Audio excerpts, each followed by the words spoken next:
Hello friends, welcome to Steno Sadda. This is Grade D stenographer's dictation at 80 words per minute, dictated during the SSC Grade D stenographer's exam skill test held in November 2019, for which written test was held in 2018. On our Facebook page Stenos Adda, we have uploaded the passes and strokes. The link is given in the YouTube bio section. Please visit the Facebook page, take the images and correct your transcription. And friends, please do not forget to like our speeds and subscribe to Stenos Adda on YouTube. Your likes and comments are the strength beneath our wings to come up with more and more speeds for your benefit. Shall we start? Get ready. 3, 2, 1. Start. Sir, I am very glad that I have the opportunity to take part in the discussions on the demands for grants in respect of the Ministry of Labour. I am glad we have got a very good Labour Minister, but I do not know whether he is able to take all the necessary steps to improve the labour situation in this country at this crucial moment. Sir, in the Labour Ministers' Conference some time back, it was suggested that steps should be taken to enforce the minimum wages in the different industries. It was also suggested that non-implementation of minimum wages should be declared as a cognizable offence and the offenders should be arrested.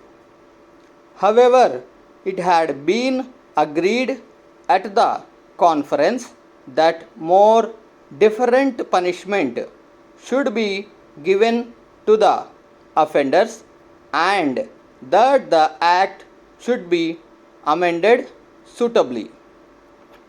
Necessary changes should have been made in the central legislation by this time.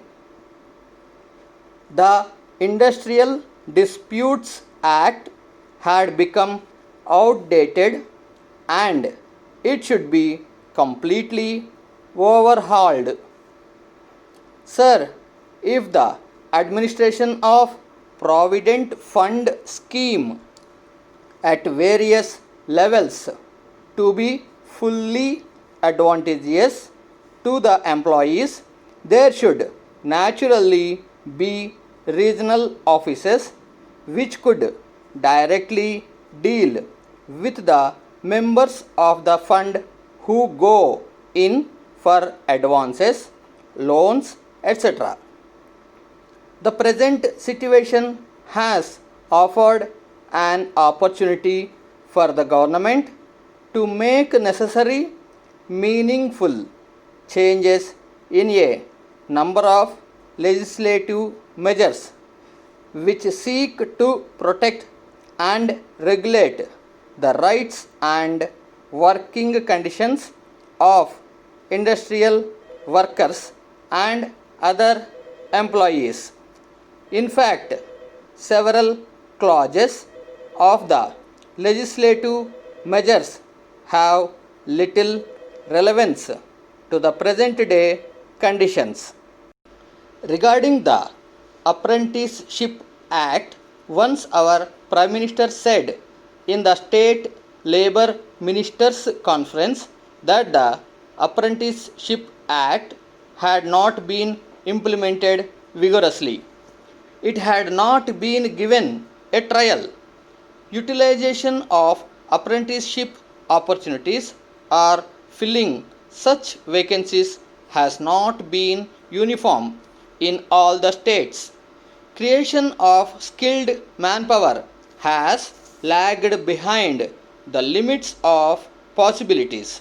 So, the more important point is that what is to be done with the trained manpower if it cannot find jobs. What is even more important is that there is a new sense of urgency and a will to get things done. With regard to this, the basic problem relates neither to the number of apprentices nor to the value of their stipends. Furthermore, the gross contribution to the fund has been increasing year after year, but the average refund amount is not increasing accordingly. Sir, the industrial policy resolution clearly mentions that in the process of rapid industrial development, labor assumes a vital role to help establish a socialistic pattern of society. The main problems facing the working class are of getting adequate wages, essential commodities at prices they can afford, some sort of shelter and cloth. The government's minimum needs program has hardly reached the working class. The vast majority of laborers are unable to make both ends meet. The government has mentioned endlessly on the question of evolving a national policy or on integrated wages, incomes and price policy. Sir, it has claimed that the emergency has brought discipline among laborers and the production has been increased. Yes, it is a fact, but the laborers are forced to work and they are forced not to take part in the trade union activities. The trade union rights have been completely taken away from the labor. But, sir, I want to impress upon the minister that motivation for work should not be imposed from outside, but it should come from within. A contented labor force is an asset to the development of industries and society. You have taken away the permitted bonus.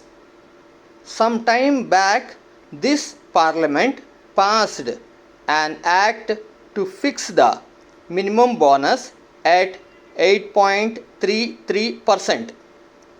But the same act was adversely amended by the same parliament some time ago. The bonus was accepted by this government as deferred wage, but the same government has reversed the conception of bonus, and this government says that bonus is not a deferred wage but it is connected with production and productivity. But what about the owners of industries? Do you know how much have they reduced in the dearness allowance of the workers nowadays? Not only that, a number of companies have been held guilty for failure to deposit the provident fund money and also for mishandling the amount due to employees. The total number of employees covered by the scheme was 60 lakhs, which was subsequently increased to 70 lakhs. The gross contribution to the fund was expected to be increased, but the refund has not increased accordingly. Further, the arrear in default in payment by the employers on an average over a period of 5 years is increasing alarmingly. Such a situation calls for stringent regulation and control over the operation and administration of funds.